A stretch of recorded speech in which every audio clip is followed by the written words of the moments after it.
Hello दोस्तों, आप सभी का एक बार फिर से स्वागत है पेपर एनालिसिस पॉइंट के ऊपर। और हम कर रहे थे आपके स्कूल वैधता टेस्ट सीरीज के तृतीय प्रश्न पत्र ज्योग्राफी के टेस्ट 2 का एनालिसिस। आज हम करने जा रहे हैं आपके माइनर टेस्ट 9 का एनालिसिस। इससे पहले हमने किया था माइनर टेस्ट 8 का एनालिसिस, जिसका वीडियो हमने अपने प्ले लिस्ट में डाल दिया, वहाँ पर जाके आप देख सकते हो।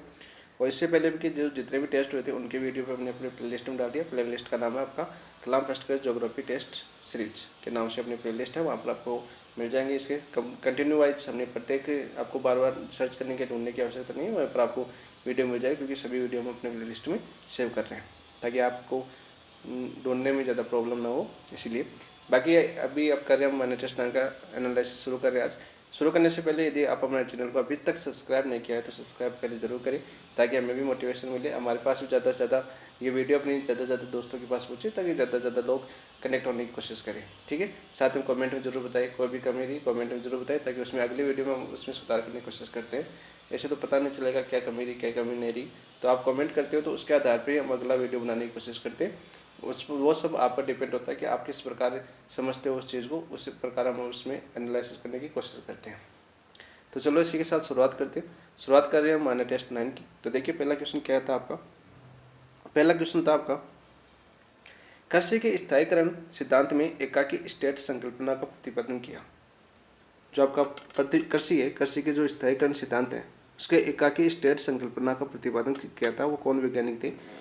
हिटलर ने किया था, या फार्मर ने किया था, स्मिथ ने किया था, या वॉन थ्यूनेन ने किया था? तो एक आंसर हो जाएगा आपका ऑप्शन नंबर 4, वॉन थ्यूनेन ने दिया था आपका एकाकी स्टेट संकल्पना। कौन किससे संबंधित थी? आपकी कृषि के स्थायीकरण सिद्धांत से संबंधित थी आपकी कौन सी संकल्पना? एकाकी स्टेट संकल्पना। और इसके प्रतिपादक कौन थे आपके? वॉन थ्यूनेन ने। ठीक है, इसका आंसर हो गया आपका ऑप्शन नंबर 4। नेक्स्ट देखिए क्वेश्चन नंबर 2 क्या। क्वेश्चन नंबर 2 आपका, नीचे दो व्यक्तित्व दिए गए। क्या दिए हुए? दो व्यक्तित्व दिए गए। एक को कथन ए खा गया और दूसरे को कथन आर खा गया। दिए गए संकेत को में से अपना उत्तर चुनिए। दिए गए संकेत से अपना उत्तर चुनना है, कौन सा उत्तर आपका सही है। ठीक है, कथन ए दिया हुआ है, वॉन थ्यूनेन के प्रतिमान में एक शहर के चारों ओर कृषि मंडल में प्रत्येक मंडल उन कृषि उत्पादों के उत्पादन में विशिष्टीकरण करता है जिसके लिए वह सर्वोपयुक्त है। क्या आपका सर्वोपयुक्त है? तो पहला कथन तो आपका जो आपका वॉन थ्यूनेन है, इनका ही कथन है, जो आपकी एकाकी स्टेट संकल्पना दी थी किन्होंने? वॉन थ्यूनेन ने। और इनका ये जो कथन है ये बिल्कुल सही है। ठीक है, तो पहला ये तो सही है आपका। तो कारण आर देखो इसका, वॉन थ्यूनेन ने विशिष्टीकृत कृषि उद्यमों एवं पशुधन के संयुक्त प्रचालन के लाभों की कल्पना नहीं की।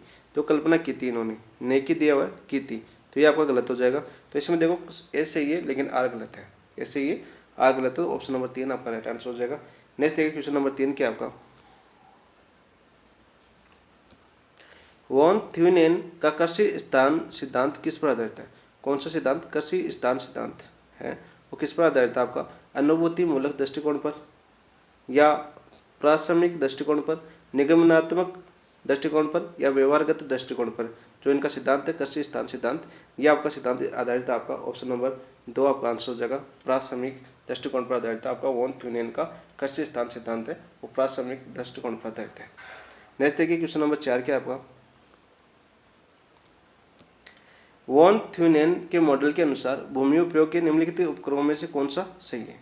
कौन सा सही है ये हमें बताना है। ऑप्शन नंबर पहला ऑप्शन देखिए, पहला ऑप्शन क्या आपका, बाजार बागवानी एवं ताज़ा दूध, ईंधन एवं काष्ठ गहन फसल खेती। दूसरा ऑप्शन दे रखा है आपका, ईंधन एवं काष्ठ गहन फसल खेती, बाजार बागवानी एवं ताज़ा दूध। क्रम बताना था इनका, गहन फसल खेती, बाजार बागवानी एवं ताज़ा दूध, ईंधन एवं काष्ठ, बाजार बागवानी ताज़ा दूध, गहन फसल खेती, ईंधन एवं काष्ठ। तो 4 का आंसर क्या हो जाएगा? ऑप्शन नंबर 1 बाजार बागवानी एवं ताज़ा दूध, फिर ईंधन एवं काष्ठ, फिर गहन एवं फसल खेती। या आपके वॉन थ्यूनेन के मॉडल के अनुसार भूमि उपयोग के निम्नलिखित अनुक्रमों में कौन सा सही है? इनके अनुक्रमों में सही है आपका ऑप्शन नंबर 1 आपका आंसर हो जाएगा 4 का। Next question number 5, von Thünen का कृषि भूमि उपयोग गहनता अंतरण मॉडल आधारित है। जो आपकी वॉन थ्यूनेन है कृषि ये भूमि उपयोग का गहनता अंतरण मॉडल आधारित है, वो किस पर आधारित है? आपका सस्ते श्रम की उपलब्धता पर, बाजार से दूरी पर, मिट्टी की उत्पादकता में अंतर पर, या सिंचाई गहनता में अंतर पर। तो 5 का आंसर हो जाएगा आपका ऑप्शन नंबर 2 बाजार की दूरी पर आधारित है। जो कृषि भूमि उपयोग गहनता अंतरण मॉडल है आपका, वो आपके बाजार से दूरी पर आधारित है। नेक्स्ट देखिए क्वेश्चन नंबर 6 क्या आपका, किसी स्थिति में वॉन थ्यूनेन ने उत्पादन के प्रकार को प्रभावित करने वाले जिस कारक को नहीं माना वह कारक कौन सा है? जिसको आपके वॉन थ्यूनेन ने नहीं माना वह है आपका भूमि का किराया, ये तो माना है। श्रमिक कुशलता को नहीं माना तो ऑप्शन नंबर 2 आपका राइट आंसर हो जाएगा। बाजार से दूरी भी मानी है, अभी देखा हमने बाजार से दूरी गहनता मॉडल पर आधारित थे। उत्पादन विक्रय मूल्य भी आपका मान्य है। नेक्स्ट देखिए क्वेश्चन नंबर 7। वॉन थ्यूनेन के कृषि अवस्थिति मॉडल को यूरोप पर लागू करने वाला भूगोल वेत्ता कौन सा था? जो आपके वॉन थ्यूनेन है, इनकी जो कृषि अवस्थिति मॉडल है, जो आपका अवस्थित मॉडल है, इसको यूरोप में लागू करने वाला व्यक्ति कौन था? जो इनके सिद्धांत को लागू किया था यूरोप के अंदर, एल साइमंस था, ओ जोहानसन था, आर ओ बोकानन था या डब्ल्यू बंगी था? तो इसका आंसर क्या हो जाएगा आपका 7 का ऑप्शन नंबर 2 ओ जोनासन। जो कृषि अवस्थिति सिद्धांत मॉडल है आपका वॉन थ्यूनेन का, इसको यूरोप में लागू किया था। ऑप्शन नंबर 2 आपका राइट आंसर हो जाएगा। नेक्स्ट देखिए क्वेश्चन नंबर 8 क्या आपका, वॉन थ्यूनेन के कृषि भू उपयोग मॉडल में 7वीं पेटी जिसे व्यक्त करती है वह है, जो आपकी 7वीं पेटी है जिसे व्यक्त करती है वह कौन सा आपका? अन्न उत्पादन, पशुपालन उद्योग, बंजर भूमि या जलाऊ लकड़ी उत्पादन? तो 8 का आंसर हो जाएगा आपका ऑप्शन नंबर 3 बंजर भूमि को 7वीं पेटी व्यक्त करती है। नेक्स्ट देखिए क्वेश्चन नंबर 9 क्या है आपका, निम्नलिखित में से कौन सा कथन विकास की अवधारणा से संबंधित में सही नहीं है? जो आपकी विकास की अवधारणा है इसके संबंध में सही नहीं है। विकास एक सतत प्रक्रिया है, तो विकास कैसी आपकी सतत प्रक्रिया बिल्कुल है। विकास एक बहुमुखी प्रक्रिया है, ये भी आपका सही है। 9 दे रखा है विकास का अभिप्राय बिना किसी परिवर्तन की वृद्धि से। देखो बिना किसी परिवर्तन की वृद्धि से आपका विकास का अभिप्राय नहीं है, ये आपका गलत कथन हो जाएगा। तो आपने क्या पूछा? विकास से संबंध नहीं है, तो ऑप्शन नंबर 3 आपका सही नहीं है। तो आंसर हो गया 9 का ऑप्शन नंबर 3। नेक्स्ट देखिए क्वेश्चन नंबर 10 क्या आपका, क्वेश्चन नंबर 10 दे रखा है हमें सूची फर्स्ट को सूची सेकंड से सम्मिलित करना है हमें, और नीचे देखिए कुट को सही उत्तर का हमें चेंगना। विकास के आयाम दे रखे और विकास के सूचकांक दे रखे हैं हमें 10 के अंदर। तो यहाँ पर देखो क्या हो जाएगा आपका, आर्थिक है, आर्थिक क्या हो जाएगा आपका? आर्थिक हो जाएगा आपका प्रति हेक्टेयर कृषि उत्पादन, यानी ऑप्शन नंबर 4 हो जाएगा आपका, कोट में 4 हो जाएगा। और आपका सामाजिक है, सामाजिक इससे संबंधित आपका कुल महिला जनसंख्या की तुलना में महिला साक्षरों की प्रतिशतता, ऑप्शन नंबर 3। राजनीतिक है, ये आपकी कुल अल्पसंख्यक निर्वाचक गण की तुलना में वास्तव में मतदान करने वाले। और परिस्थिति और पर्यावरणीय है, ये आपका संबंध हो जाएगा कुल बंजर भूमि की तुलना में उद्धारित भूमि की प्रतिशतता। तो आपका आंसर क्या हो गया आपका 4 3 2 1, ऑप्शन नंबर 4 आपका राइट आंसर हो जाएगा क्वेश्चन नंबर 10 का। नेक्स्ट देखिए क्वेश्चन नंबर 11 क्या आपका, क्वेश्चन नंबर 11 आपका सूची फर्स्ट और सूची सेकंड सम्मिलित कीजिए। सूची फर्स्ट में तिथि दे रखी है, सूची सेकंड में के रूप में मनाया जाता है। 2 फरवरी को क्या मनाया जाता है आपका? विश्व आर्द्र भूमि दिवस मनाया जाता है 2 फरवरी को। और आपका 22 अप्रैल को क्या मनाया जाता है? पृथ्वी दिवस मनाया जाता है। 5 जून को विश्व पर्यावरण दिवस मनाया जाता है। 16 सितंबर को विश्व ओजोन दिवस मनाया जाता है। तो आपका आंसर हो जाएगा आपका 3 1 4 2, ऑप्शन नंबर 4। नेक्स्ट देखिए क्वेश्चन नंबर 12 करते हैं।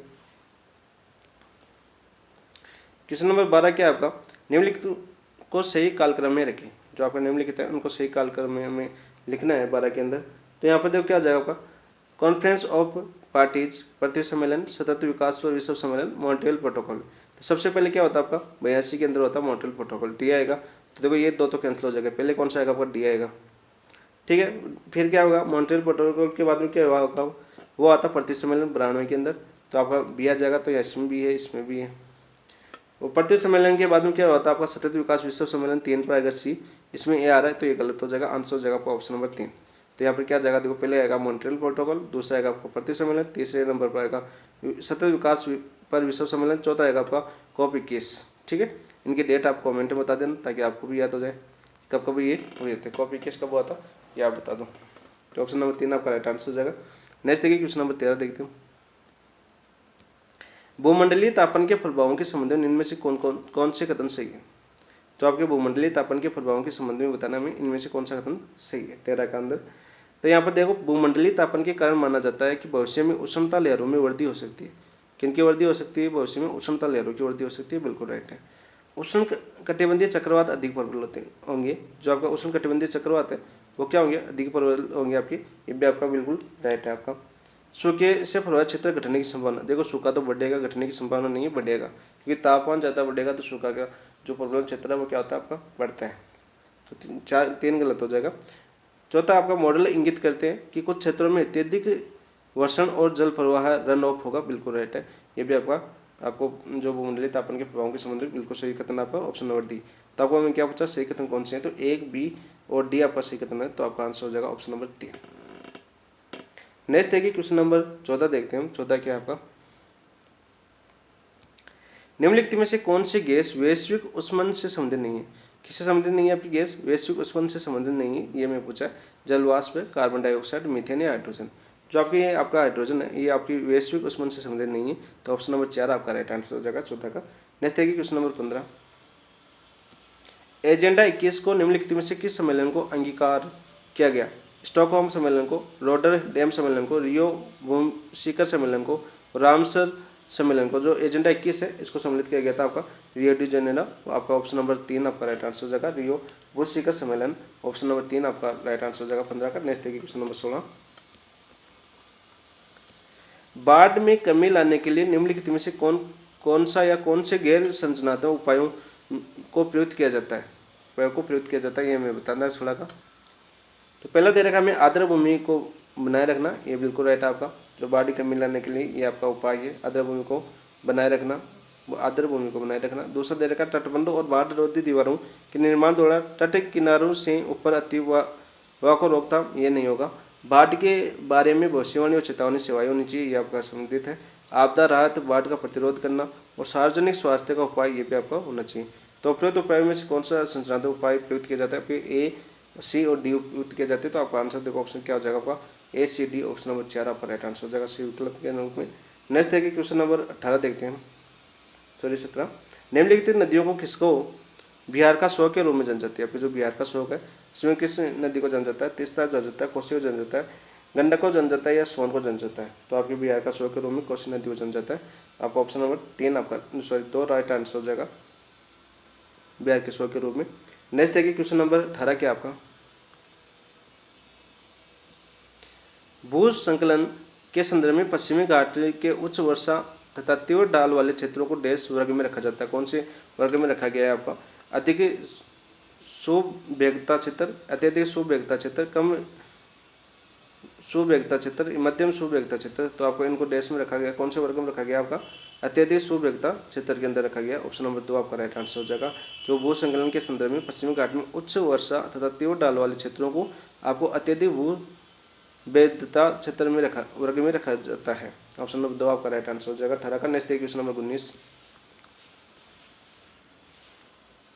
सूची पृष्ठ को सूची सेकंड से मिलान कीजिए। सूची पृष्ठ में हमें लो इस्पात संयंत्र दे रखे, सूची सेकंड में हमें लो एस का स्रोत दे रखा है। ठीक है, तो यहाँ पर देखो टिस्को जमशेदपुर है, आपका जमशेदपुर है, ये आपका कहाँ पर आपका यहाँ पर इधर लो एस के स्रोत दे रखे हैं आपके, जो आपको टिस्को जमशेदपुर है 19 में।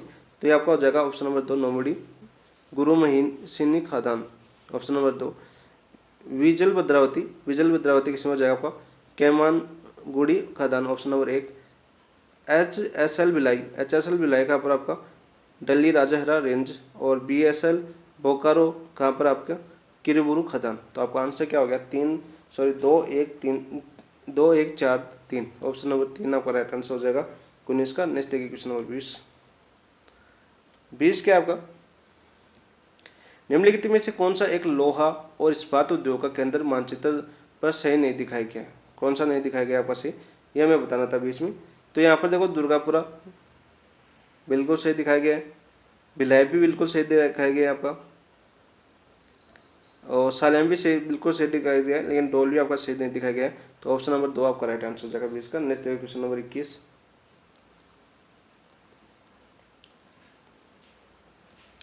नीचे 2 व्यक्ति दिए गए, एक को कथन अभिकथन ए और दूसरे की कारण आर कहा गया है। उसके नीचे दिए गए 2 कोट से सही उत्तर को चुनना है हमें। अभिकथन ए दे रखा है हमें, हरित क्रांति की वजह से गरीबी का समाधान होने के बजाय और बढ़ गई। तो ये तो सही बात है। दूसरा कारण आर दे रखा है, देखो धनी और अधिक जमीन वाले किसानों ने यह महसूस किया कि हरित क्रांति और कृषि के मशीनीकरण ने उन्हें स्वयं खेती करने की महती क्षमता प्रदान की है। उन्होंने साझेदारी खेती और मालगुजारी पर दिए जाने वाले खेतों को वापस लेना शुरू कर दिया। सही बात है यहाँ तक। इसके परिणाम स्वरूप अधिकांश संख्या में असामयियों और कृषकों से उनका खेती का काम छिन गया। बिल्कुल राइट है, ए और आर सही है, और आर एक का सही स्पष्टीकरण कर रहा है। तो ऑप्शन नंबर 1 आपका राइट आंसर हो जाएगा इसका। नेक्स्ट क्वेश्चन नंबर 22 क्या आपका, निम्नलिखित में से कौन सा या कौन से कथन भारत में हरित क्रांति के बारे में सही नहीं है, ये मैं बताना सही नहीं है। कथन कौन सा है आपका? तो हरित क्रांति ने किसी भी क्षेत्रीय विषमता के न होने की सुनिश्चित किया, ये आपका पहला गलत है आपका, ये तो गलत है आपका। दूसरा देखो, हरित क्रांति ने चयनित फसलों में उत्पादन वृद्धि सुनिश्चित की, ये आपका सही कथन है। सामाजिक एवं आर्थिक असमानता उत्पन्न होना, ये भी आपका बिल्कुल राइट है। हरित क्रांति ने खेतों को मशीनीकरण से सुनिश्चित किया, ये भी आपका बिल्कुल राइट है। तो इसमें क्या पूछा था? सही नहीं है, तो केवल एक सही नहीं है, तो आपका आंसर देखो केवल एक कौन से में, ऑप्शन नंबर 2 आपका राइट आंसर हो जाएगा। नेक्स्ट देखिए क्वेश्चन नंबर 23। हरित क्रांति का मुख्य उद्देश्य, जो हरित क्रांति का मुख्य उद्देश्य था वह क्या था? उपलब्ध जमीन से अधिक पैदावार, कृषि को कम खर्चीला बनाना, खेतों का विस्तार बढ़ाना, कृषि में महिला और पुरुष की भूमिका को समान बनाना। तो हरित क्रांति का इसका मुख्य उद्देश्य था आपका ऑप्शन नंबर 1, उपलब्ध जमीन से अधिक पैदावार करना। ऑप्शन नंबर 1 आपका राइट आंसर हो जाएगा 23 का। Next question number 24।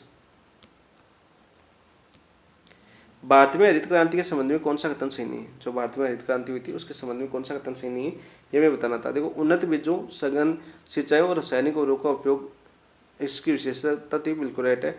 यह पंजाब, हरियाणा, पश्चिमी उत्तर प्रदेश में गेहूं उत्पादन में वृद्धि का प्रारंभ है, ये भी आपका बिल्कुल राइट है। इसके परिणामस्वरूप ग्रामीण आय में विषमता बढ़ी। किसमें बढ़ी? आपकी ग्रामीण आय में क्या बढ़ी? विषमता बढ़ी, ये भी आपका राइट है। इसके कारण मोटे अनाजों के उत्पादन में प्रचुर वृद्धि हुई, ये आपका गलत है। इसके कारण मोटे अनाजों के उत्पादन में प्रचुर वृद्धि नहीं हुई। तो आपका क्या पूछा था, कौन सा सही नहीं है? तो ऑप्शन नंबर 4 आपका राइट आंसर हो जाएगा। जो इसका नेक्स्ट है क्वेश्चन नंबर 25। नीचे दो व्यक्तियों दिए हैं, एक को कथन ए, दूसरे को कारण आर रखा गया। उसके नीचे दिए गए कोट को से सही उत्तर का हमें चयन करना है। कौन सा सही उत्तर आपका?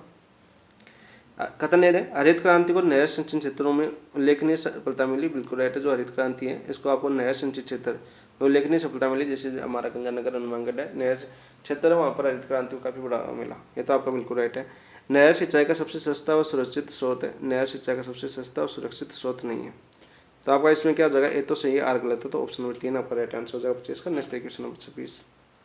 निम्नलिखित में से कौन सा इस्पात संयंत्र जिसकी स्थापना द्वितीय पंचवर्षीय योजना से संबंधित नहीं है? आपको द्वितीय पंचवर्षीय योजना के तहत इसको स्थापित नहीं किया, वह कौन सा इस्पात संयंत्र आपका? भिलाई है या राउरकेला है, बोकारो है या दुर्गापुरा है? 26 में आपका आंसर हो जाएगा ऑप्शन नंबर 3 बोकारो है, जिसको द्वितीय पंचवर्षीय योजना के संबंधित नहीं है। ऑप्शन नंबर 3 आपका राइट आंसर हो जाएगा 26 का। नेक्स्ट क्वेश्चन नंबर 27 क्या पूछा गया था? निम्नलिखित में से किसी इस्पात कारखाने की स्थापना रूस के सहयोग से की गई है? किसके सहयोग से की गई है? रूस के सहयोग से की गई है। वो कौन सा इस्पात कारखाना है आपका? 27 में देखो आपका एक तो आपका बोकारो है, ये तो क्या होगा आपका? दुर्गापुरा नहीं है, एक आपका भिलाई भी है, बरनपुर भी नहीं है, तो 1 और 3 है आपका, तो आपका आंसर हो जाएगा ऑप्शन नंबर 2। जो रूस की सहायता से स्थापित किया गया कौन कौन सा? एक तो बोकारो किया गया और एक कौन सा किया गया आपका? भिलाई। उनका रूस की सहायता से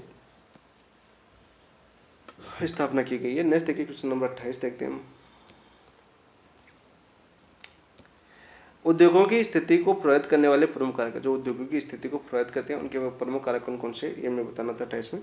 तो देखो, आपका शक्ति भी प्रभावित करती है, श्रम भी प्रभावित करते हैं, आपका कच्चा माल भी प्रभावित करता है उद्योगों को, औद्योगिक नीति भी प्रभावित करती है और बाजार भी प्रभावित करते हैं, यानी उपरोक्त सभी हैं वो आपके बाजार में सौर उद्योगों की स्थिति को प्रभावित करने वाले प्रमुख कारण है। 5 कारक है, तो आपका आंसर हो जाएगा ऑप्शन नंबर 4। नेक्स्ट देखिए क्वेश्चन नंबर 29। क्वेश्चन नंबर 29 आपका, निम्नलिखित में से उन इस्पात कारखानों का चयन कीजिए जिनका संबंध सार्वजनिक क्षेत्र से, जिनका संबंध किससे है? आपका सार्वजनिक क्षेत्र से। वह कौन कौन से आपके इस्पात कारखाने हैं, ये मैं बताना था। तो यहाँ पर देखो, भिलाई भी आपका सार्वजनिक है, सेलम भी आपका सार्वजनिक है, बरनपुर भी आपका सार्वजनिक है और भद्रावती भी आपका क्या है? सार्वजनिक है। तो आपका आंसर क्या हो जाएगा? उपरोक्त सभी, option number 4 29। Next question number 30। IISCO का SAIL में विलय कब हुआ? जो IISCO है इसका SAIL में विलय कब हुआ? 1976 में, 1990 में, 1995 या 2006 में? तो ये हुआ था आपका 2006 के अंदर। ऑप्शन नंबर 4 आपका राइट आंसर हो जाएगा। SAIL में विलय हो गया था IISCO का 2006 के अंदर। नेक्स्ट देखिए क्वेश्चन नंबर 31 देखते हैं। 31 क्या पूछा गया था आपका? भारत के पहले सार्वजनिक क्षेत्र के लौह इस्पात उपक्रम का चयन कीजिए। जो आपको भारत का पहला सार्वजनिक क्षेत्र के लौह इस्पात उपक्रम है वो कौन सा? आपका कुल्टी है, सेलम है, बरनपुर है या भद्रावती है? तो 31 में आपका आंसर हो जाएगा भद्रावती, ऑप्शन नंबर 4 आपका राइट आंसर हो जाएगा। नेक्स्ट देखिए क्वेश्चन नंबर 32। निम्नलिखित कथनों का अध्ययन कर सत्य कथन का चयन करना है। निम्नलिखित कथनों का अध्ययन कर हमें किसका चयन करना है? सत्य कथन का चयन करना है। कौन सा कथन अपना सत्य है? विशाखापट्टनम विजांग इस्पात संयंत्र का पहला पतन आधारित संयंत्र है, बिल्कुल राइट है। विजयनगर, सेलम, विशाखापत्तनम तीनों इस्पात संयंत्रों को की स्थापना कच्चे माल स्रोतों से दूर की गई, ये भी आपका बिल्कुल राइट है। बोकारो इस्पात संयंत्र की स्थापना परिवहन लागत न्यूनीकरण के सिद्धांत के आधार पर की गई, ये भी आपका बिल्कुल राइट है। राउरकेला व बरनपुर इस्पात संयंत्र आपसी सहयोगी कच्चा माल प्राप्त करते हैं, ये आपका आपसी सहयोग कच्चा माल प्राप्त नहीं करते। तो आपको सत्य कथन बताना था, तो 1 2 3 सत्य है, तो आपका ऑप्शन नंबर 1 आपका राइट आंसर हो जाएगा 32 का। नेक्स्ट क्वेश्चन नंबर 33, निम्नलिखित में से कौन सा इस्पात संयंत्र स्वदेशी तकनीक पर आधारित है? कौन सी तकनीक पर आधारित है? आपकी स्वदेशी तकनीक पर आधारित है। विजयनगर कर्नाटक में, या सेलम तमिलनाडु वाला, या जमशेदपुर झारखंड वाला, या दुर्गापुर पश्चिमी बंगाल वाला। तो 33 में आपका आंसर क्या हो जाएगा? विजयनगर कर्नाटक वाला जो स्वदेशी तकनीक पर आधारित है, ऑप्शन नंबर 1 आपका राइट आंसर हो जाएगा। नेक्स्ट है क्वेश्चन नंबर 34 क्या आपका? किस इस्पात संयंत्र में लकड़ी को जलाकर बनाए गए चारकोल का उपयोग कोयले के रूप में किया जाता है? चारकोल का उपयोग है उसका कोयले के रूप में किया जाता है। विशाखापट्टनम, विश्वेश्वरिया, डोलवी या सेलम। तो आपका 34 का आंसर हो जाएगा आपका ऑप्शन नंबर 2 विश्वेश्वरिया, जिनका चारकोल का उपयोग कोयले के रूप में किया जाता है, ऑप्शन नंबर 2। नेक्स्ट है क्वेश्चन नंबर 35, निम्नलिखित में से किस इस्पात कारखाने की स्थापना स्वतंत्रता से पूर्व हुई थी? जो आपकी कौन सा इस्पात कारखाना है जिनकी स्थापना स्वतंत्रता से पूर्व हुई थी? वह कौन सा आपका बोकारो है, बरनपुर है, विजयनगर है, या दुर्गापुर है? वह है आपका बरनपुर, ऑप्शन नंबर 2 आपका राइट आंसर हो जाएगा, जिसकी स्थापना अपनी आज़ादी से पहले ही हो गई थी इस्पात संयंत्र की। नेक्स्ट देखिए क्वेश्चन नंबर 36, सूची फर्स्ट को सूची सेकंड से सम्मिलित कीजिए तथा नीचे दिए गए कोड का उपयोग करके सही उत्तर का हमें चयन करना है। सूची फर्स्ट में हमें राज्य दे रखे हैं, सूची सेकंड में हमें क्या दे रखे हैं? प्रमुख इस्पात संयंत्र दे रखे हैं। झारखंड में कौन सा इस्पात संयंत्र है? अभी हमने देखा था, ऊपर एक क्वेश्चन आया था अपना। तो झारखंड में आपका है आपका कौन सा है? बोकारो। महाराष्ट्र में कौन सा है आपका? महाराष्ट्र के अंदर है आपका डोलवी। और उड़ीसा में कौन सा आपका? कलिंग नगर था। कौन सा था? कलिंग नगर। कलिंग का युद्ध कहाँ पर होता? उड़ीसा में था, 261 ईस्वी। कर्नाटक आपका भद्रावती था। तो आपका आंसर क्या हो जाएगा? आपका आंसर हो जाएगा आपका ऑप्शन नंबर 2 4 1 3, ऑप्शन नंबर 3। देखो बाहर एक मैप आया था भारत का, और मैप में आपका डोली आया था संगत। डोली देख लो आप कहाँ पर? आपका महाराष्ट्र के अंदर है। ठीक है, पूरे दिए हुए हैं, इसलिए मैंने व्याख्या करने की कोशिश नहीं की, क्योंकि सभी आपके टॉपिक वाइज टेस्ट है, तो एक टॉपिक में जितने महत्वपूर्ण क्वेश्चन बनते हैं वो आपके बनाए गए हैं। नेक्स्ट देखिए क्वेश्चन नंबर 37, निम्नलिखित में से कौन सा इस्पात संयंत्र IISCO के अधीन नहीं है? IISCO के अधीन नहीं है, और इसका विलय हो गया आपका 2006 में। किसमें? एक कमेंट में बताओ, अभी मैंने बताया था। बोकारो का है, बरनपुर है, कुल्टी या हीरापुर है? कौन सा इस्पात संयंत्र है? तो आपका IISCO के अधीन नहीं है। तो ये आपका 37 का आंसर हो जाएगा आपका बोकारो है, ये आपके IISCO के अधीन नहीं है, ऑप्शन नंबर 1 आपका राइट आंसर हो जाएगा। नेक्स्ट क्वेश्चन नंबर 38, निम्नलिखित में से किस इस्पात संयंत्र की स्थापना लौह अयस्क क्षेत्रों के निकट स्थापना की गई है? बोकारो, जमशेदपुर, भिलाई या दुर्गापुरा? तो आपका आंसर हो जाएगा 38 में, ऑप्शन नंबर 3 भिलाई संयंत्र है जिसकी स्थापना लौह अयस्क क्षेत्रों के निकट की गई है, option number 3 right answer. Next question number 39, कोयला क्षेत्रों से दूर पहला सफल इस्पात कारखाना था? कोयला क्षेत्रों से दूर पहला सफल इस्पात कारखाना था, वो कौन सा था? आपका राउरकेला, भद्रावती, बोकारो या जमशेदपुर? तो 39 में आपका आंसर हो जाएगा ऑप्शन नंबर 2 भद्रावती था। नेक्स्ट है क्वेश्चन नंबर 40, सूची फर्स्ट को सूची सेकंड से सम्मिलित कीजिए तथा नीचे दिए कोड का उपयोग करके सही उत्तर का चयन कीजिए। सूची फर्स्ट और सूची सेकंड देखिए आपका 40 में। सूची RINL है, RINL आपका विशाखापट्टनम में है। JSW है, JSW कहाँ पर आपका? यह आपका विजयनगर में है। और TISCO कहाँ पर आपका? जमशेदपुर। और SAIL कहाँ पर आपका? चौथा बच गया बोकारो। तो यहाँ पर आंसर क्या हो जाएगा? 3 1 2 4, ऑप्शन नंबर 4 हो जाएगा 40 का। नेक्स्ट देखिए क्वेश्चन नंबर 41 कौन सा है आपका? इस्पात कारखानों के प्रबंधन के लिए SAIL का गठन कब किया गया?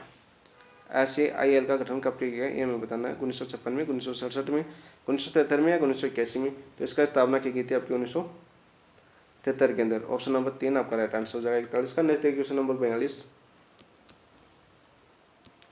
निम्नलिखित कथनों का अध्ययन कर सत्य कथन का हमें चयन करना है। निम्नलिखित जो कथन दिए हैं उनका अध्ययन करके सत्य कथन कौन सा है ये हमें बताना था 42 में। आरंभ में सूती वस्त्र उद्योग नमीयुक्त जलवायु के कारण समुद्री तटीय क्षेत्रों तक सीमित थे।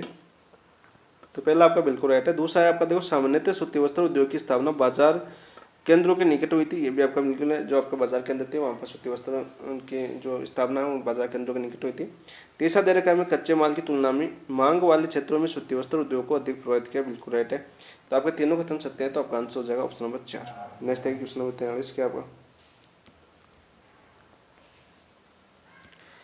43 है। देखो आपका कथन वह कारण दो व्यक्तियों दिए गए जिनका अध्ययन कर सत्य कथन का चयन करना है। कथन ए दिया हमें, अधिकांश सूती वस्त्र उद्योग की स्थापना बाजार केंद्रों के समीप मिलती है, बिल्कुल राइट है। अभी हमने ऊपर क्वेश्चन किया उसी में था ये, बाजार केंद्रों के निकट मिलती है। देखो आपका ये रहा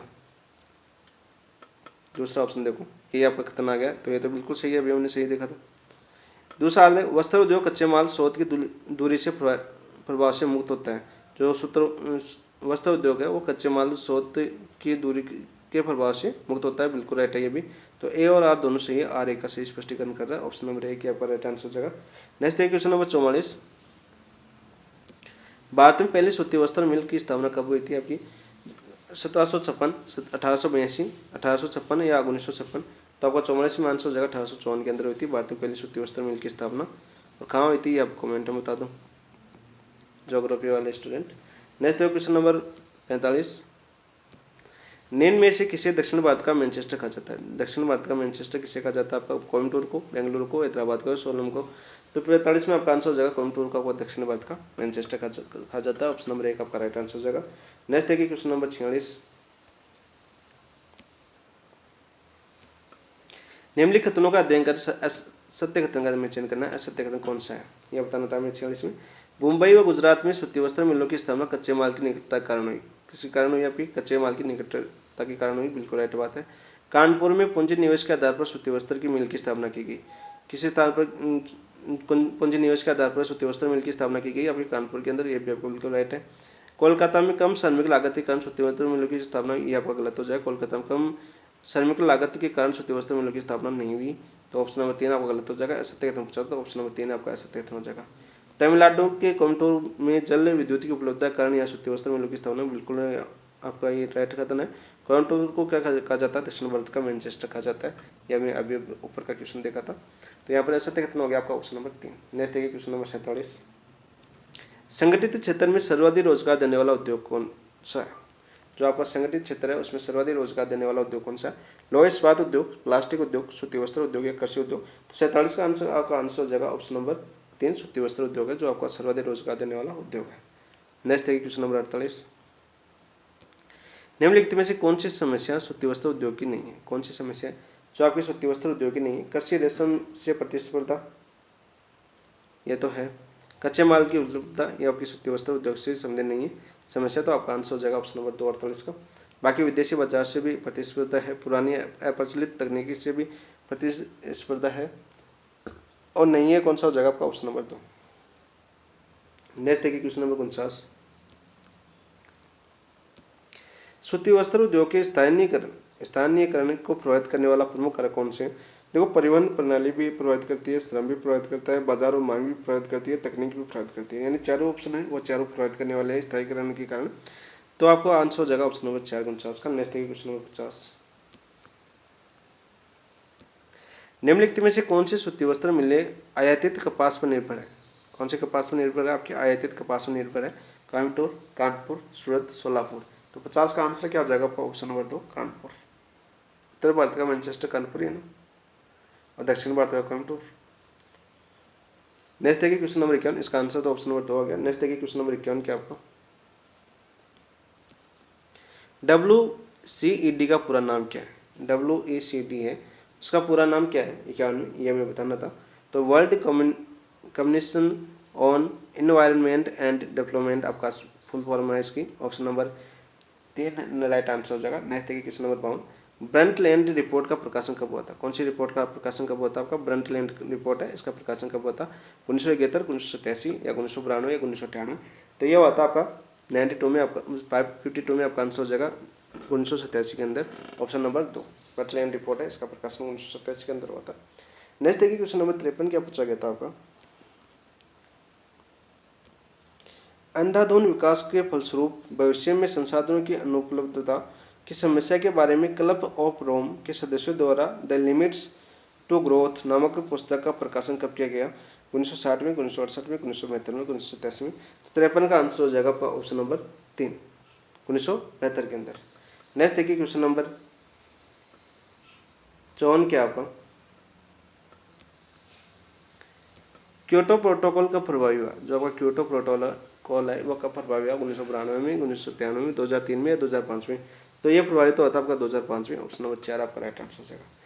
कोप 29 का आयोजन किस देश में हुआ? कोप 29 है, इसका आयोजन कब किस देश में हुआ? आपको फ्रांस में हुआ, अजरबैजान में हुआ, अंगोला में हुआ या ऑस्ट्रिया में हुआ? तो ये होता है आपका कोप 29 का आयोजन अजरबैजान के अंदर। नेक्स्ट देखिए क्वेश्चन नंबर 56 क्या आपका, UNCED के दस्तावेज में शामिल नहीं है। जो आपका UNCED है इसके दस्तावेज में कौन सा शामिल नहीं है आपका, यह मैं बताना था 56 में। तो जैव विविधता संरक्षण एवं वन संरक्षण तो है, मरुस्थलीकरण पर रोक भी है, रियो घोषणा पत्र भी है, ओजोन संरक्षण का जो सम्मेलन है, ओजोन संरक्षण का सम्मेलन, यह आपके UNCED दस्तावेज में शामिल नहीं है। तो ऑप्शन नंबर 4 आपका राइट आंसर हो जाएगा 56 का। नेक्स्ट क्वेश्चन नंबर 57 क्या था आपका, संयुक्त राष्ट्र विकास पर संयुक्त राष्ट्र सम्मेलन 2012 में सतत विकास के लिए कितने सतत विकास लक्ष्य निर्धारित किए गए थे? 7 लक्ष्य, 11 लक्ष्य, 17 लक्ष्य या 21 लक्ष्य? 57 में आपका आंसर हो जाएगा 17 लक्ष्य निर्धारित किए गए थे। और ये क्वेश्चन बार बार रिपीट हुआ था। 57 का आंसर हो जाएगा ऑप्शन नंबर 3। नेक्स्ट देखिए क्वेश्चन नंबर 58 क्या आपका, 58 देखिए 58 क्या आपका, विश्व पर्यावरण एवं विकास आयोग द्वारा पर्यावरण एवं विकास पर एक रिपोर्ट प्रस्तुत की गई। इस रिपोर्ट का शीर्षक था आपका द लिमिट्स टू ग्रोथ या सस्टेनेबल डेवलपमेंट गोल और कॉमन फ्यूचर वेलफेयर फ्यूचर। तो इस रिपोर्ट का शीर्षक था आपका 58 में आपका आंसर हो जाएगा ऑप्शन नंबर 3, और कॉमन फ्यूचर। नेक्स्ट देखिए क्वेश्चन नंबर 59 क्या आपका,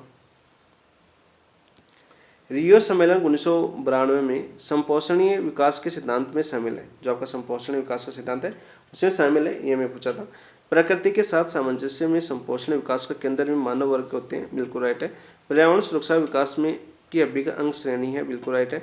शांति विकास और पर्यावरणीय सुरक्षा में अन्योन्य के न्याश्रित अविभाज्य है, बिल्कुल राइट है। तो आप वो तीनों खत्म सकते हैं, तो आपका आंसर हो जाएगा ऑप्शन नंबर 4 राइट आंसर हो जाएगा। जो संपोषणीय विकास सिद्धांत में तीनों आपके शामिल, आपके प्रकृति के साथ सामंजस्य में संपोषणीय विकास के केंद्र में मानव वर्ग होते हैं। पर्यावरण सुरक्षा विकास की अभिन्न अंग श्रेणी है। शांति विकास और पर्यावरणीय सुरक्षा अन्योन्य आश्रित तथा अविभाज्य है।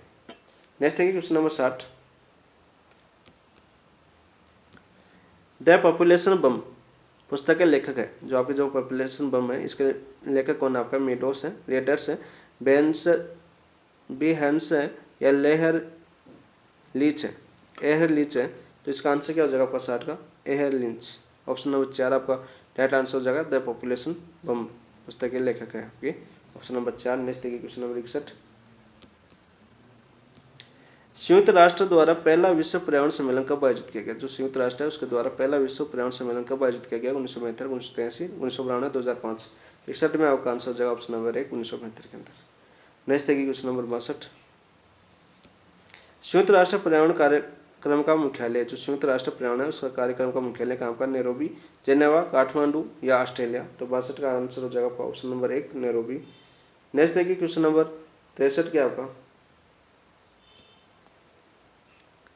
निम्नलिखित इस्पात संयंत्रों को पूर्व से पश्चिम क्रम में व्यवस्थित कीजिए। पूर्व से पश्चिम क्रम में व्यवस्थित करना है इसको।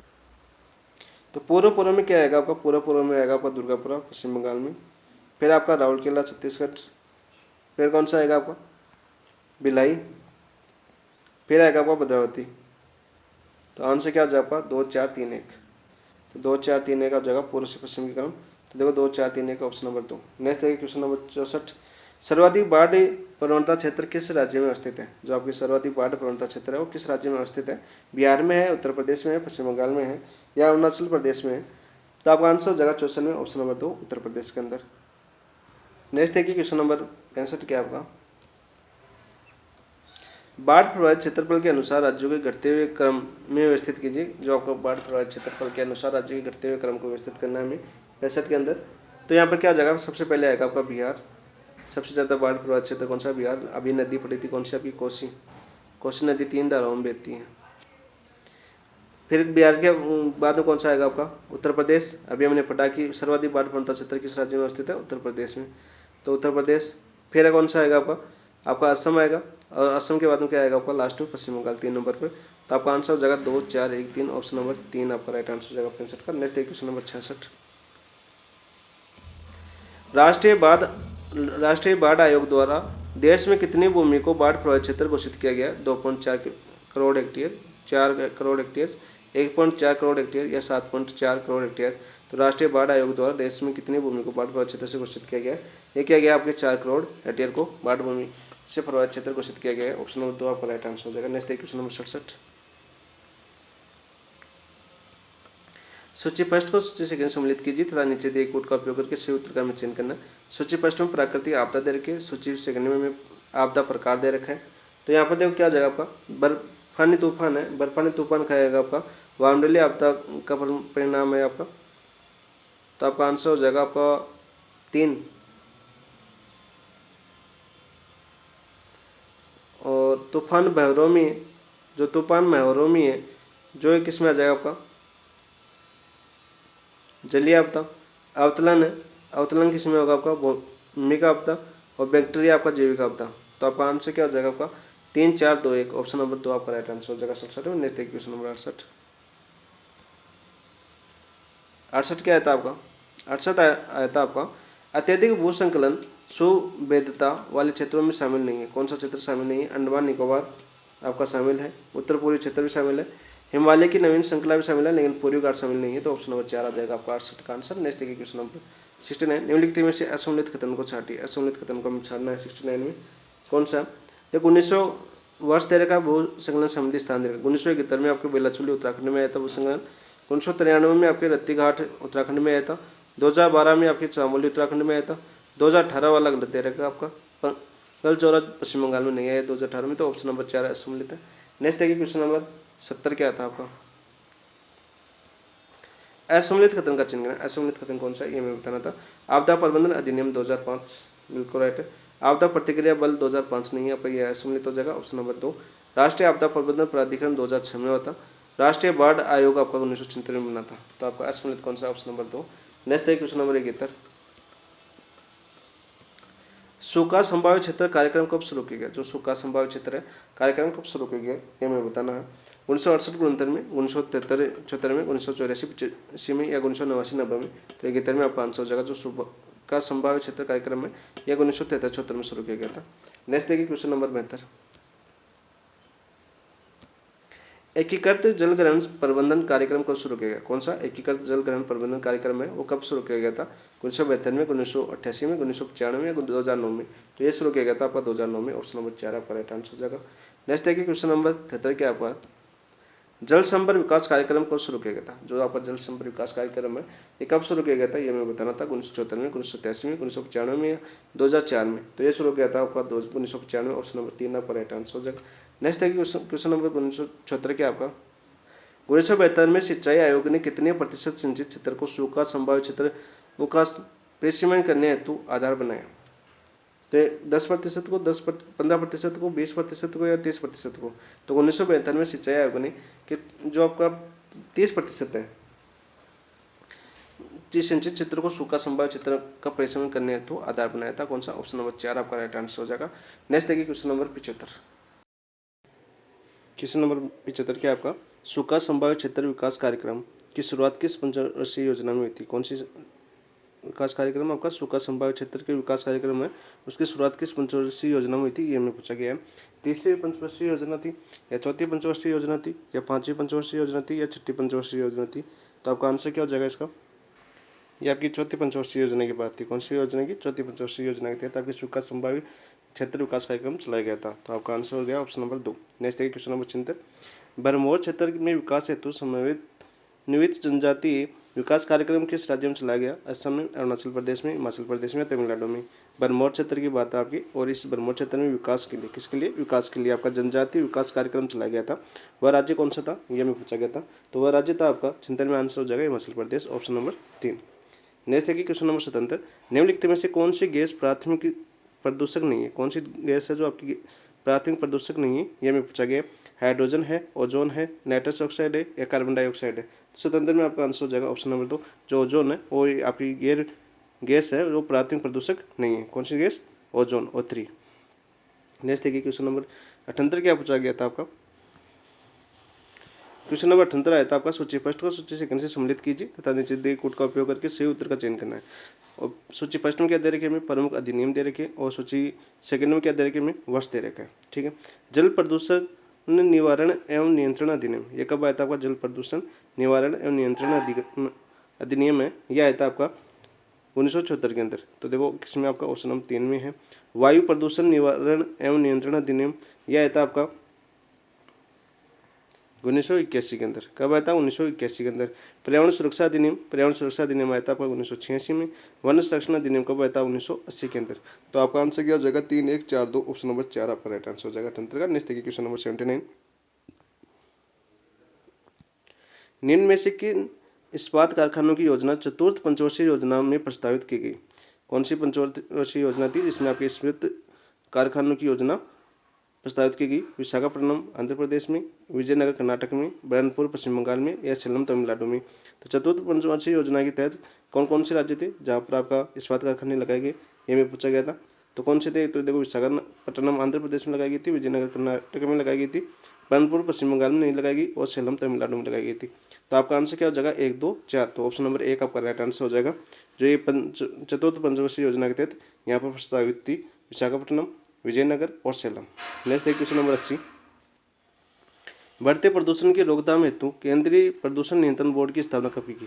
केंद्रीय प्रदूषण नियंत्रण बोर्ड की स्थापना कब की गई, 1974, 1977, 1981, 1986। तो ये स्थापना की गई थी 1974 के अंदर। तो आपका आंसर हो जाएगा ऑप्शन नंबर 1। नेक्स्ट देखिए क्वेश्चन नंबर 81 क्या आपका, निम्नलिखित कथनों अध्ययन कर असत्य कथन का चयन करना, असत्य कथन कौन सा है, ये मैं बताना था 81 के अंदर। तो यहाँ पर देखो पहला दे रखा है, राष्ट्रीय आयु गुणवत्ता सूचकांक में आयु की गुणवत्ता के आधार पर 6 श्रेणियाँ निर्धारित की गई। कितनी श्रेणियाँ निर्धारित की गई, 6 श्रेणियाँ निर्धारित की गई। किसके आधार पर, वायु की गुणवत्ता के आधार पर। ठीक है, जो आपका राष्ट्रीय वायु गुणवत्ता सूचकांक है इसमें वायु की गुणवत्ता के आधार पर 6 श्रेणियाँ निर्धारित की गई। ये तो आपको बिल्कुल सत्य है।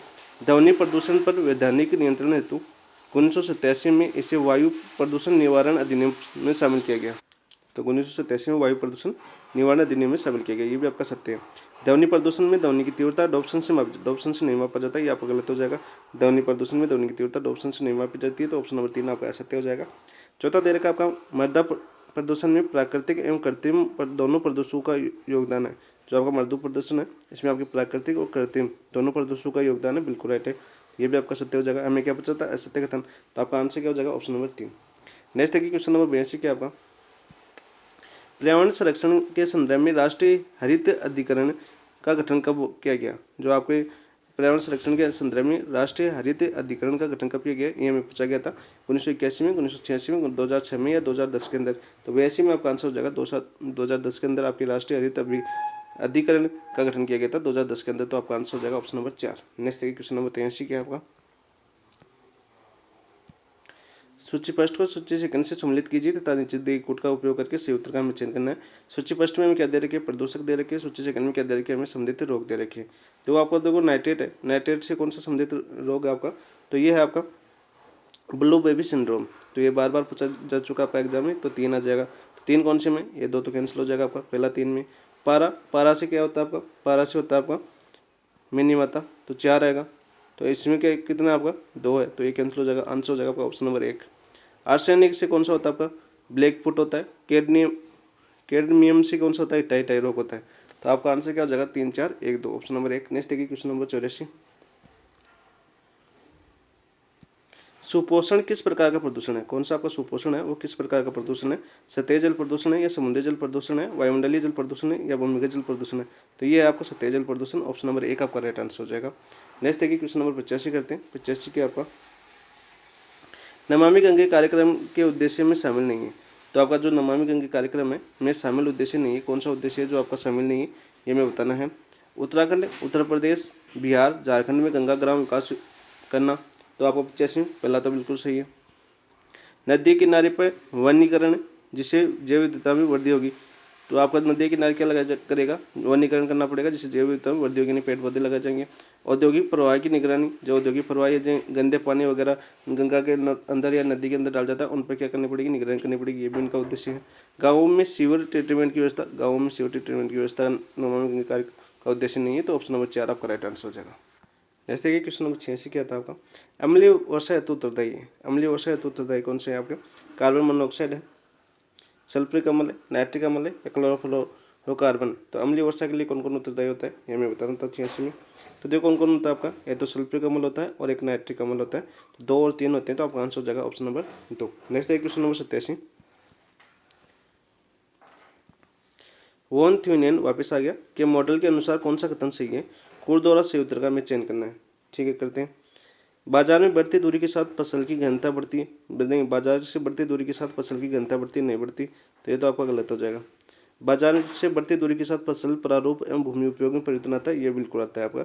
जो आपका बाजार से दूरी बढ़ जाती है तो उसके साथ फसल का जो प्रारूप और भूमि उपयोग में परिवर्तन आता है, ये आपका राइट है वॉन थ्यूनियन के मॉडल के अनुसार। तो आपका आंसर क्या पूछा था हमें, सही कौन सा है, तो केवल 2 सही है, तो आपका आंसर हो जाएगा ऑप्शन नंबर 2। नेक्स्ट देखिए क्वेश्चन नंबर 88। वॉन थ्यूनियन के सिद्धांत में कौन सा कथन असत्य है। वॉन थ्यूनियन के सिद्धांत में कौन सा कथन असत्य है, ये वापस बताना था हमें। तो देखो, परिवहन खर्च दूरी के व्युत्क्रमानुपाती नहीं होता, समानुपाती होता है, तो पहला गलत हो जाएगा। आपका आंसर हो जाएगा ऑप्शन नंबर 1। सिद्धांतानुसार प्रदेश की अर्थव्यवस्था स्थिर है, बिल्कुल राइट बात है। बाजार के अंदर के चारों ओर जनसंख्या वितरण एक समान है, बिल्कुल राइट है। प्रत्येक व्यक्ति आर्थिक मानव है, ये भी आपका बिल्कुल राइट है। नेक्स्ट है क्वेश्चन नंबर 89। वॉन थ्यूनियन के अनुसार बाजार में बढ़ती दूरी के अनुसार लाभ प्राप्ति में डैश होगी वृद्धि कमी, बढ़ती दर में से वृद्धि, पहले वृद्धि फिर कमी। तो 89 में आपका आंसर हो जाएगा ऑप्शन नंबर 2 कमी। नेक्स्ट देखिए क्वेश्चन नंबर 90। वॉन थ्यूनियन का अधिकतम लाभ सिद्धांत के संदर्भ में कौन सा कथन सही है, ये मैं बताना था 90 में। तो यहाँ से देखो, आर्थिक लगान पर प्रति इकाई दूरी पर गिरावट की दर समान रहती, बिल्कुल राइट बात है। भूमि की एक इकाई पर विभिन्न फसलों का आर्थिक लगान अलग अलग होता है, बिल्कुल राइट बात है।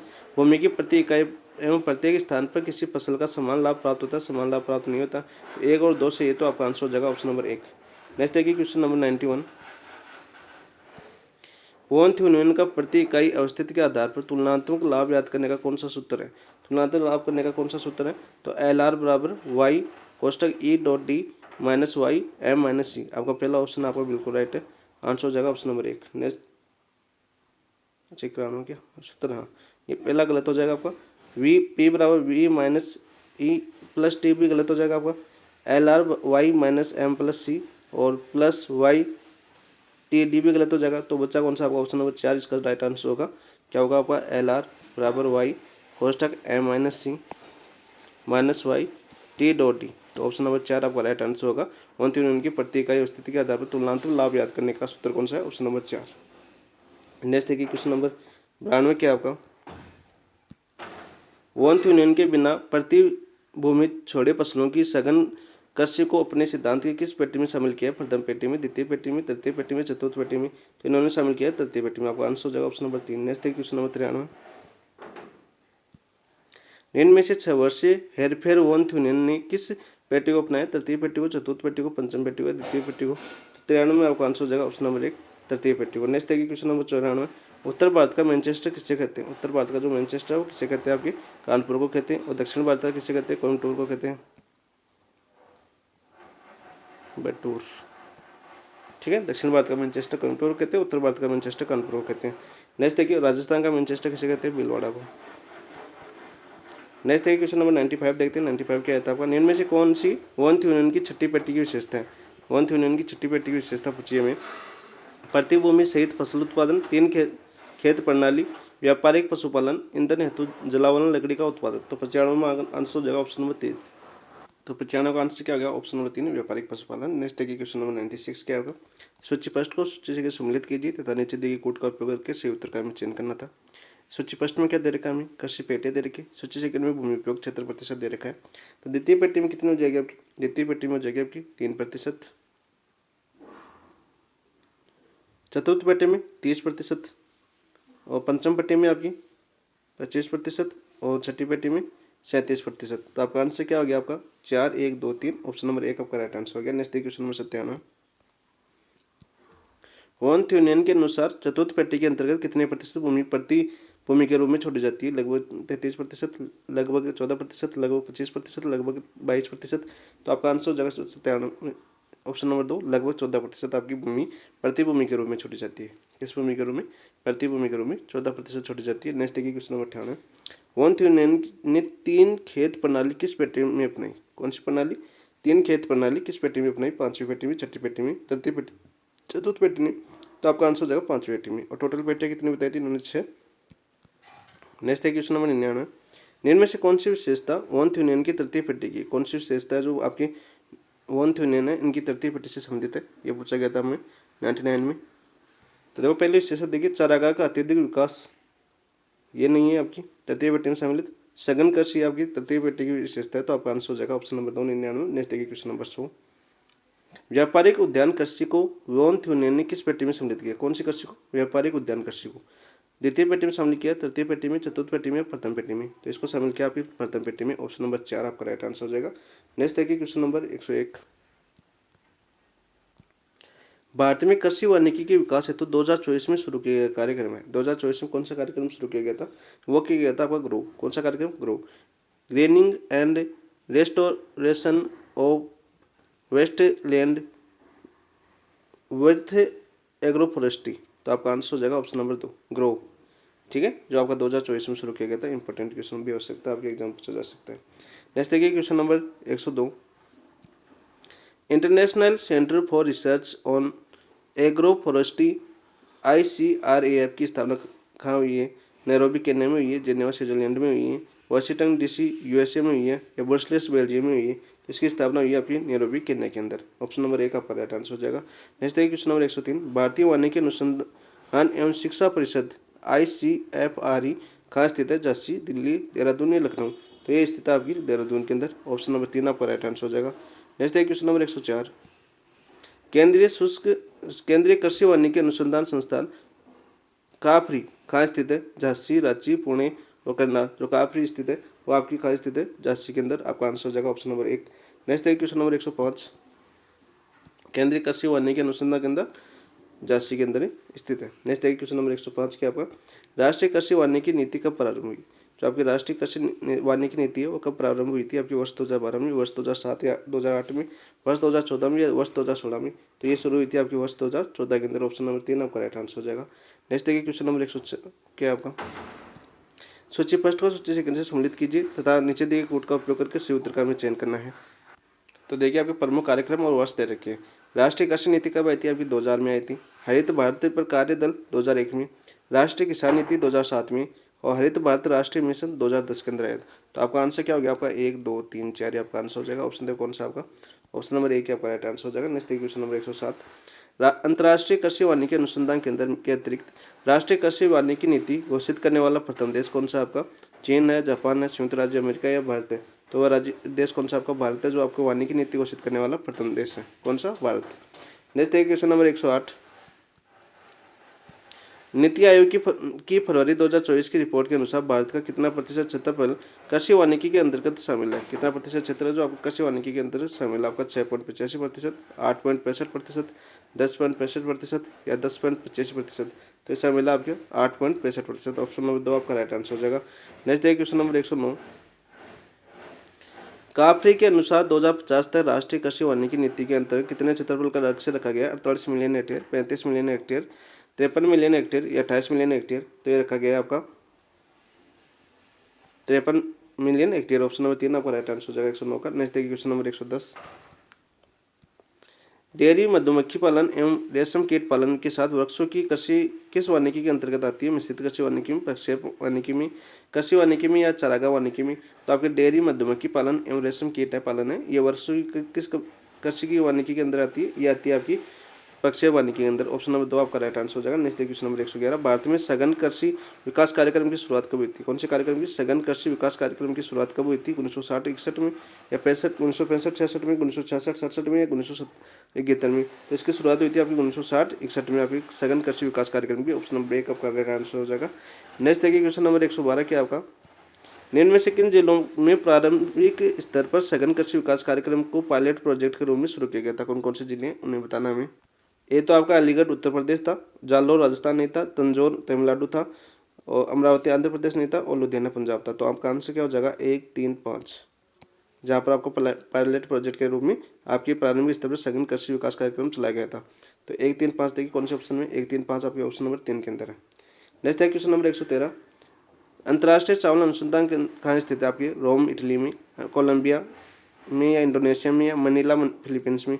जो अंतर्राष्ट्रीय चावल अनुसंधान संस्थान है वो स्थित है आपका मनीला फिलीपींस में। ऑप्शन नंबर 4 आपका राइट आंसर हो जाएगा। नेक्स्ट क्वेश्चन नंबर 114, चावल की संकर किस्म IR8 किन देशों की किस्मों की संकरण से तैयार की गई? मेक्सिको, इंडोनेशिया की, इंडोनेशिया या ताइवान, ताइवान एवं मेक्सिको, USA या मेक्सिको। तो 114 का आंसर हो जाएगा आपका option number 2। Next question number 115, Bharat में हरित क्रांति का जनक किसे माना जाता है? CB खेरेसी को, विलियम गेट को, MS स्वामीनाथन को, PCN गुप्ता को। तो आपको सभी को पता है MS स्वामीनाथन को माना जाता है। नेक्स्ट क्वेश्चन नंबर 116, खाद्य फसलों के उत्पादन में हुए तीव्र परिवर्तन को हरित क्रांति नाम किसने दिया? हरित क्रांति नाम किसने दिया ये मैं बताना था। नॉर्मन बोरलॉग ने, विलियम गेट ने, प्रोफेसर सिम्पसन ने या CB क्रेसी ने। तो 116 में आपका आंसर हो जाएगा ऑप्शन नंबर 2 विलियम गेट ने। नेक्स्ट क्वेश्चन नंबर 117 क्या आता है आपका?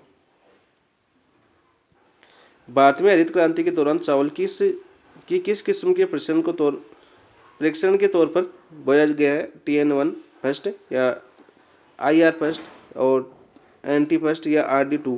तो ये कौन सा आपका परीक्षण के तौर पर बोया गया चावल आपका हरित क्रांति के दौरान? वो था आपका 117 में आपका आंसर हो जाएगा option number 1 TN first. Next question number 118,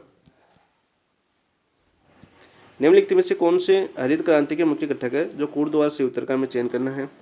तो पहला देखो आपका उन्नत बीजों का प्रयोग भी है, कृषि मशीनीकरण भी है, सड़क मार्गों का परिवहन साधनों का विकास भी है, कीटनाशकों का प्रयोग भी है, परंपरागत कृषि विधियों को अपनाना नहीं है। तो आपका आंसर क्या हो जाएगा? 1 2 3 4।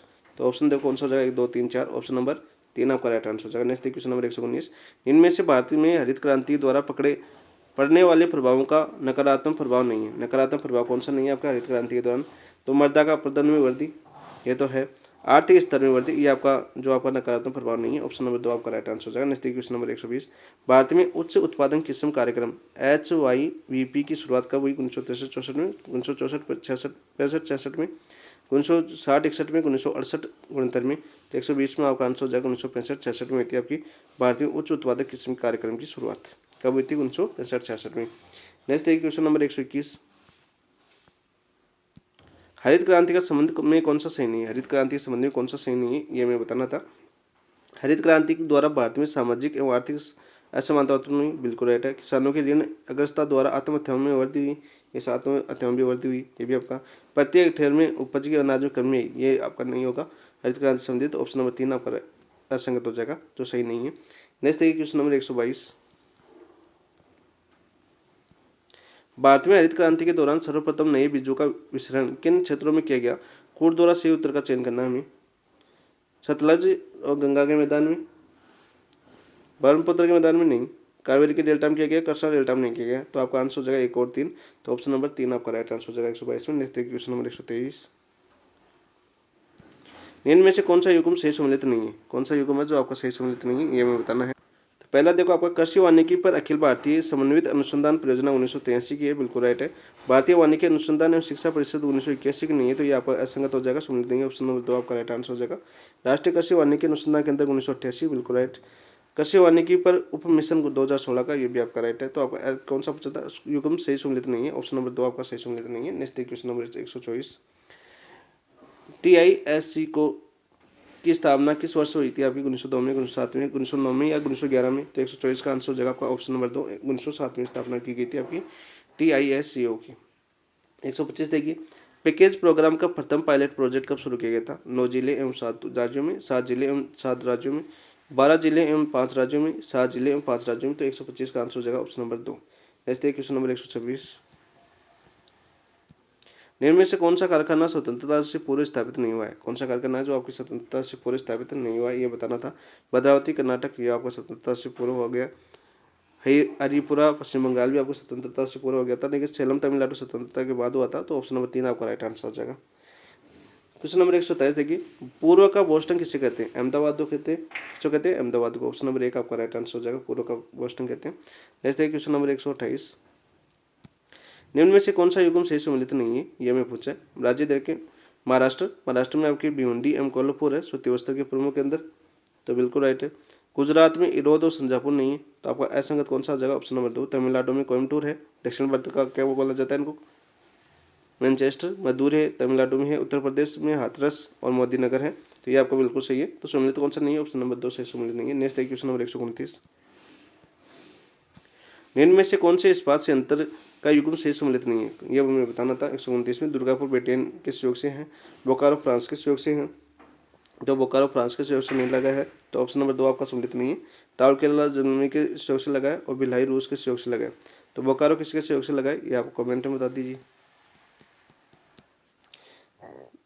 लास्ट क्वेश्चन देखिए आपका 130वां, हिंदुस्तान स्टील लिमिटेड का गठन कब किया गया था। जो आपका हिंदुस्तान स्टील लिमिटेड है इसका गठन कब हुआ था आपका 1954 में, 1957 में, 1959 में या 1952 में, तो इसका गठन हुआ था आपका 1954 में। ऑप्शन नंबर 1 आपका राइट आंसर हो जाएगा। माइनर टेस्ट 9 की ज्योग्राफी के 130 क्वेश्चन कंप्लीट हो चुके हैं। आप कर रहे हैं पैरालॉजी ICT के क्वेश्चन। देखो ICT से अभिप्राय है, ICT से अभिप्राय क्या है, इंफॉर्मेशन एंड कम्युनिकेशन टेक्नोलॉजी, तो ऑप्शन नंबर 3 आपका राइट आंसर हो जाएगा। 132 देखो आपको सूचना प्रौद्योगिकी की क्या कार्य है। सूचना प्रौद्योगिकी कार्य क्या है, सूचनाओं को संग्रहण करना, सूचनाओं का संप्रेषण करना, सूचनाओं को प्रोसेसिंग करना, उपरोक्त सभी आ जाएगा आपका कार्य। नेक्स्ट है क्वेश्चन नंबर 133, शिक्षा में सूचना संप्रेषण तकनीक की आवश्यकता क्यों है। जो आपको शिक्षा है उसमें सूचना संप्रेषण तकनीक की आवश्यकता क्यों है। शैक्षिक आवश्यकताओं की मांग हेतु, प्रभावशाली अध्ययन के अध्यापन हेतु, विद्यार्थियों को प्रेरणा देने हेतु, तो उपरोक्त सभी आपका आंसर हो जाएगा 133 का। नेक्स्ट क्वेश्चन नंबर 134, सूचना और संचार प्रौद्योगिकी में सम्मिलित है, ऑनलाइन सीखना भी है, पेयर बेस्ड सीखना भी है, एडुसेट के माध्यम से सीखना भी है, तो आपका आंसर क्या हो जाएगा ऑप्शन नंबर 4। नेक्स्ट है क्वेश्चन नंबर 135, सूचना एवं संप्रेषण तकनीक में शिक्षा के क्षेत्र में कौन से मुख्य लक्ष्य हैं। तो शिक्षा एवं अनुसंधान में जनित विशेष सामग्री अधिक संचार करना, यह भी आपका सम्मिलित है। वर्तमान पीढ़ी को साइबर शिक्षा एज में भली भांति प्रतिस्थापित करना भी सम्मिलित है। डिजिटल पुस्तकालय स्थापित करना भी सम्मिलित है। उपरोक्त सभी आपका आंसर हो जाएगा 135 का। नेक्स्ट है क्वेश्चन नंबर 136, वीडियो कॉन्फ्रेंसिंग को निम्न किस प्रकार के वर्गीकरण कृत किया गया। जो आपका वीडियो कॉन्फ्रेंसिंग है वो दो तरफा होता है, दृश्य सर्वे दो तरफा, तो आपका आंसर हो जाएगा ऑप्शन नंबर 3 136 का। नेक्स्ट क्वेश्चन नंबर 137, सूचना संप्रेषण तकनीक सम्मिलित है, तो आपका सूचना संप्रेषण तकनीक है उसमें सम्मिलित आपका इंटरनेट भी सम्मिलित है, शैक्षिक दूरदर्शन भी सम्मिलित है, ईमेल भी सम्मिलित है, आपका आंसर हो जाएगा ऑप्शन नंबर 4। नेक्स्ट है क्वेश्चन नंबर 138, निम्न में से कौन सा ICT पाठ्यक्रम सहगामी है, उपयोग है। शिक्षक का वेतन नाम तैयार करना नहीं, स्कूल पत्रिका प्रकाशन, ऑप्शन नंबर 2 आपका राइट आंसर हो जाएगा। नेक्स्ट है क्वेश्चन नंबर 139, साक्षात मानव संसाधन विकास मंत्रालय द्वारा ICT सूचना एवं संप्रेषण तकनीक पर लाई गई है, कौन सी लाई गई है आपकी, एक वन स्टॉप पोर्टल, तो आपका आंसर हो जाएगा option number 4। Next question number 140, software तकनीक के प्रतिपादक, सॉफ्टवेयर तकनीक है उसके प्रतिपादक कौन है आपके BF स्किनर है, तो ऑप्शन नंबर 2 आपका राइट आंसर हो जाएगा। नेक्स्ट है क्वेश्चन नंबर 141, कौन सी सॉफ्टवेयर तकनीक की विशेषता नहीं है। कौन सी आपकी जो सॉफ्टवेयर तकनीक की विशेषता नहीं है, यानी हार्डवेयर तकनीक की विशेषता है, ये कोमल तकनीक है, ये आपकी सॉफ्टवेयर तकनीक की विशेषता है, ये अनुदेशन तकनीक भी कहते हैं, ये आपके सॉफ्टवेयर तकनीक क्या कहते हैं, अनुदेशन तकनीक भी कहते हैं, बिल्कुल राइट है। ये शैक्षिक तकनीक प्रथम भी कहते हैं, ये प्रथम नहीं कहते इसको, ये गलत हो जाएगा ऑप्शन नंबर 3। किसको कहते हैं प्रथम, आपके हार्डवेयर को कहते हैं। नेक्स्ट देखिए क्वेश्चन नंबर 142, शैक्षिक तकनीकी विधियों एवं तकनीकी का विज्ञान है जिसके द्वारा शैक्षिक उद्देश्यों की प्राप्ति की जा सकती है, ये परिभाषा किसने दी थी, ये परिभाषा दी थी आपकी IK डेविस ने, ऑप्शन नंबर 3 आपका राइट आंसर हो जाएगा। नेक्स्ट क्वेश्चन नंबर 143, शैक्षिक तकनीक थर्ड को जिस और नाम से जाना जाता है वो कौन सा आपका, प्रणाली विश्लेषण, हार्डवेयर उपागम, सॉफ्टवेयर उपागम या इनमें से कोई नहीं, तो 143 का आंसर क्या हो जाएगा आपका, प्रणाली उपागम है, उनको क्या बोला जाता है आपका शैक्षिक तकनीक थर्ड बोला जाता है, फर्स्ट सेकंड और ये आपकी थर्ड हो गई। नेक्स्ट है कि क्वेश्चन नंबर 144, इनमें से कौन सी वस्तु सॉफ्टवेयर तकनीकी में सम्मिलित नहीं है। सॉफ्टवेयर तकनीकी में कौन सी वस्तु है जो आपके सम्मिलित नहीं है, तो फ्लैश बोर्ड है, पोस्टर भी है, कार्टून है, लेकिन ओपेक प्रोजेक्टर शामिल नहीं है, ऑप्शन नंबर 2 आपका राइट आंसर हो जाएगा। नेक्स्ट क्वेश्चन नंबर 145,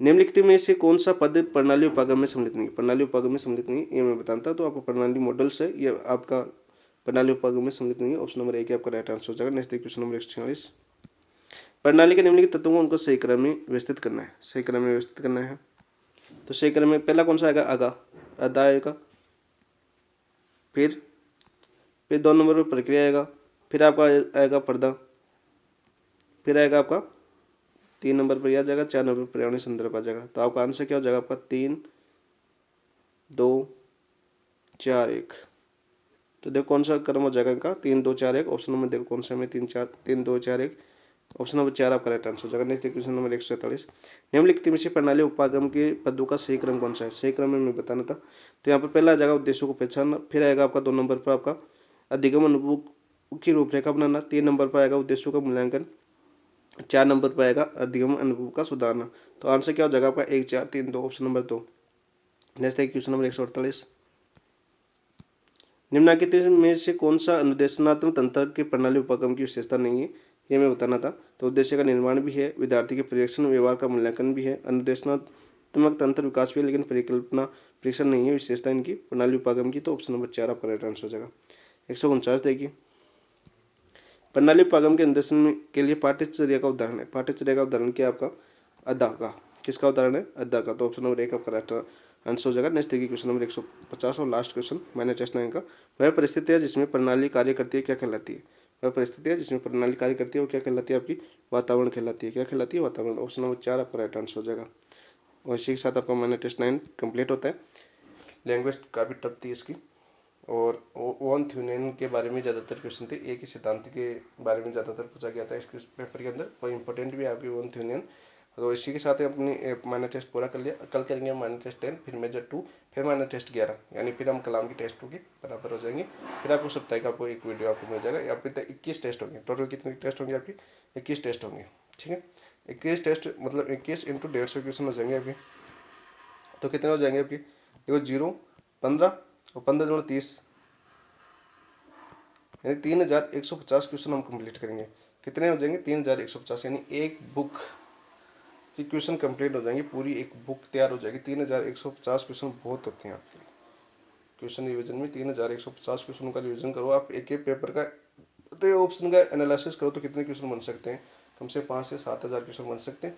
ये आपको करना चाहिए। टेस्ट का मतलब ही तभी होता है। जरूरी नहीं कि टेस्ट के क्वेश्चन आपको एग्जाम में मिले, लेकिन टेस्ट के प्रत्येक ऑप्शन को आपको एनालिसिस किया तो एग्जाम में 100% आपको 80 से 90% क्वेश्चन मिलने की पूरी संभावना होती है।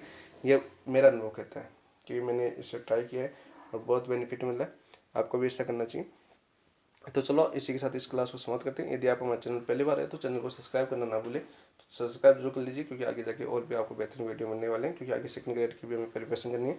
सेकंड ग्रेड के लिए और भी शानदार अच्छे से हम एनालिसिस करेंगे, क्योंकि टाइम भी होगा अपने पास। इस बार तो अपने पास टाइम कम था, इसलिए मैंने प्रत्येक ऑप्शन का एनालिसिस करना थोड़ा उचित नहीं समझा, क्योंकि टाइम नहीं है इतना। तो फिर आगे हम प्रत्येक 50-50 या 60-60 क्वेश्चनों को लेंगे, तो जिससे क्या होता है मैं पूरा एनालिसिस करने की कोशिश करूँगा। तो इसी के साथ अपनी क्लास समाप्त होती है। थैंक यू, धन्यवाद दोस्तों।